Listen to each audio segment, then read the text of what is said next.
right, so get ready, because today we're taking a deep dive into something a little different. We're talking riddles and sleep. Riddles and sleep. You heard that right. I know it might seem like a strange combination. It does. But stick with us, because we've got a list of 30 mind-bending riddles and a really interesting article from iHerb all about sleep habits and natural sleep aids.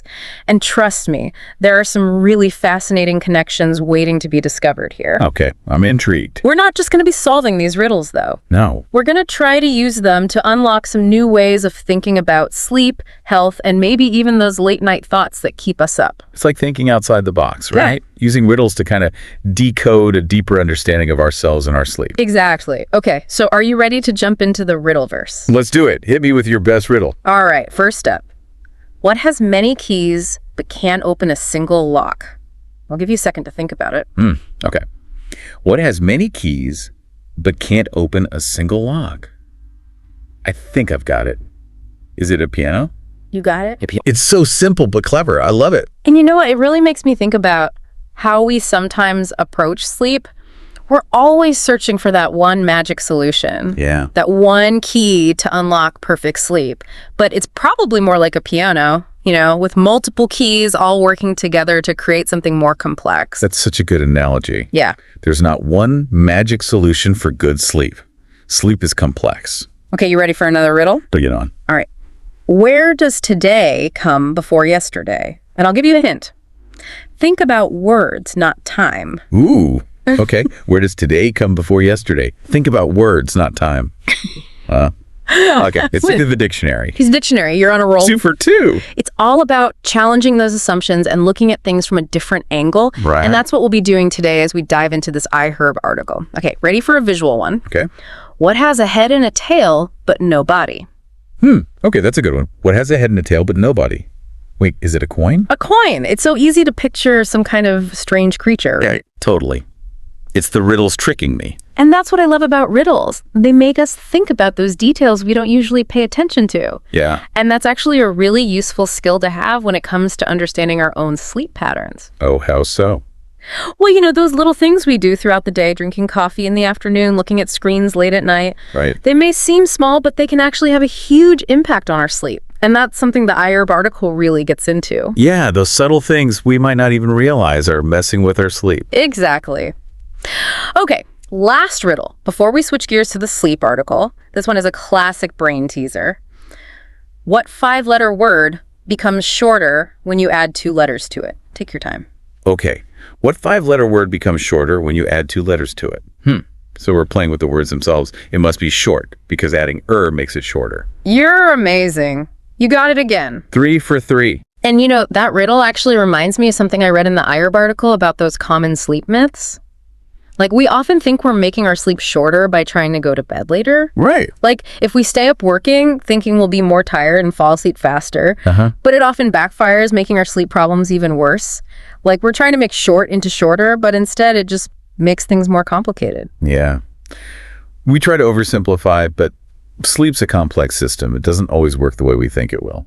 Okay, so we've had some fun with those riddles, but now let's get serious and dive into the sleep article, because it goes way beyond just saying, get more sleep. And it actually reveals some really surprising facts about sleep. Like what? Like, did you know that even just one night of bad sleep can make you as insulin resistant as a pre-diabetic person? Wow, seriously? Yeah, it really highlights how important sleep is for our health. And the article says chronic sleep loss can increase the risk of all sorts of things. Weight gain, heart disease, anxiety, even Alzheimer's disease. Wow. I knew sleep was important, but I didn't realize it was that serious. So are you ready to ditch the riddles for a bit and talk about some science-backed sleep strategies? I am. Let's do it. It's pretty crazy, right? Like all the stuff that can happen if we don't get enough sleep. It is, but we all know we should get enough sleep. Right. But actually doing it, yeah, it's a whole other story. Exactly. So what does this article say about the things that, mess with our sleep? Well, it talks about the usual suspects like stress and caffeine, blue light from our devices. Oh, yeah. But it also gets into some less obvious culprits like room temperature. Really? Yeah. And even the color of our bedroom walls. Wait, the color of our walls can affect our sleep? I know, right? It sounds strange. But the article explains that certain colors can actually stimulate our brains, making it harder to relax. And it suggests using calming colors like blues and greens in the bedroom, Interesting. and avoiding bright colors like reds and yellows. Okay, I'm definitely rethinking my bedroom colors now. So what about those other sleep disruptors, like stress and caffeine? What does the article say about those? Well, for stress, it suggests incorporating relaxation techniques into your evening routine, like deep breathing exercises, meditation, or even just taking a warm bath. Yeah. And as for caffeine, it recommends cutting it off several hours before bedtime. Yeah, that one's going to be tough for me. I know. I hear you. I'm a big coffee drinker too. You know, thinking back to that riddle about the bus driver who wasn't actually driving, I wonder if sometimes we get so caught up in those like rigid sleep rules Right. that we forget to just listen to our bodies. Yeah, I think that's a great point. The article really emphasizes that it's important to find what works best for you. Right. It's not about following a strict set of rules, but about figuring out what your individual needs are. Exactly. So instead of like forcing ourselves to go to bed at a certain time just because that's what we read in a book, Right. maybe we should just pay attention to our natural sleep patterns. Absolutely. It's about finding that balance where you feel most energized and rested. The article actually outlines 7 specific steps for improving sleep hygiene, Oh, wow. starting with controlling the light and temperature in your bedroom, and even talks about having a consistent sleep schedule, even on the weekends. Okay, no more sleeping in on Saturdays. I know. Tough one, right? So we've talked about the things that disrupt our sleep, but what about natural sleep aids? The article talked about that too, right? It did. It goes into some of the natural remedies that can help support better sleep. But it makes a point of saying that these remedies should help support our sleep, not force us to sleep. So it's not like taking a sleeping pill that just knocks you out. Exactly. It's more about addressing those underlying imbalances that might be contributing to poor sleep. Okay. Like magnesium, for example, Right. plays a role in muscle relaxation and nerve function, which are both super important for a good night's sleep. Uh-huh. And then there's melatonin. That's a hormone that naturally regulates our sleep cycle. Taking melatonin can help to reset our internal clock, especially if we're exposed to a lot of blue light from screens. That makes sense. I'm starting to see how all these pieces fit together like a puzzle or something. It is like a puzzle. Yeah. And just like any puzzle, it requires some trial and error, some observation, Yeah. just to find the solution that works for you. That's so true. It's funny how we started this deep dive talking about riddles, which are all about problem solving and thinking outside the box. And now we're talking about how those same skills can be used to understand our sleep. Yeah, it's pretty amazing how these seemingly random topics can be so connected. So we've covered sleep disruptors, natural sleep aids, and the importance of just listening to our own bodies. But what about those riddles? We said we would connect them back to sleep. Oh, yes, of course. And I think this is where things get really interesting because those riddles, they're more than just brain teasers. They're actually really powerful metaphors for understanding our own sleep challenges. Right. So remember that riddle about the key that can't open the lock? The piano. Yeah. Well, imagine that the key represents all of the knowledge we've learned from the iHerb article about good sleep hygiene and the natural remedies we talked about. Okay. So we have the key to good sleep, but sometimes we still struggle to unlock it. It's like we know the answer, but we don't know how to explain it. Exactly. And there might be obstacles in our lives, like old habits or health conditions, that are preventing the key from fully turning. It's not just about the knowledge, but how we actually use it. Exactly. I love that analogy. So what other riddles have some secret sleep wisdom hidden in them? Okay, so that piano riddle, the key that can't open any locks.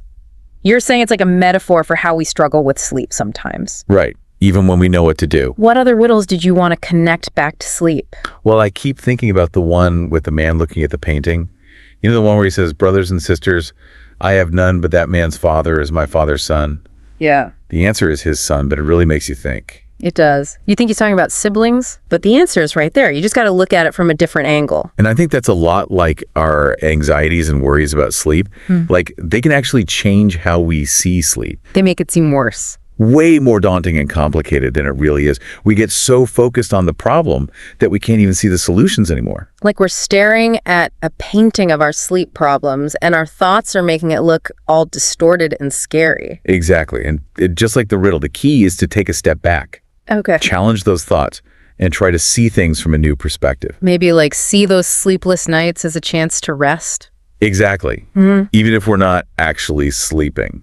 I like that. And it reminds me of that riddle about the ton of bricks and the ton of feathers. Oh, yeah. Which one is heavier? They weigh the same, Of course. but we always think of bricks as heavier. It's that density. Right. And it's kind of like that with sleep, too. We give those negative thoughts about sleep so much power. Yeah, they weigh us down. Like heavy bricks that make it hard to relax and fall asleep. Right. But what if we could see those thoughts as feathers instead? Light and airy and weightless. That's a good way to put it. So we're shifting our focus. From heavy bricks to light feathers. Okay, I'm feeling much better about my sleep now. But before we wrap up, one last riddle to tie it all together. What has one head, 1 foot, and 4 legs? Is it bad? A bed. And that reminds us that sometimes the simplest answer is the best. Just creating a comfortable sleep environment can make a huge difference. Right. A sanctuary for rest. So there you have it, everyone. We started with riddles. Explored some sleep science. And hopefully you've got a whole new perspective on how to deal with those late night sleep struggle. Who knew wordplay could lead to sleep wisdom, right? It just goes to show that a little curiosity and a playful mindset can unlock all sorts of unexpected things. Absolutely. So listeners, next time you're tossing and turning, think back to those riddles. Put on your detective hats. Look for the clues and don't be afraid to get creative. And be kind to yourselves. Yeah. Sleep is a journey, not a destination. Yeah, there's going to be ups and downs. But a little knowledge, a little curiosity, and a lot of self-compassion. You can find your way to a good night's sleep. Absolutely. And on that note, we'll leave you with one final riddle to think about. What has no voice but can still speak to you in your dreams? Sweet dreams, everyone. And until next time, keep those minds curious and those sleep schedules sacred.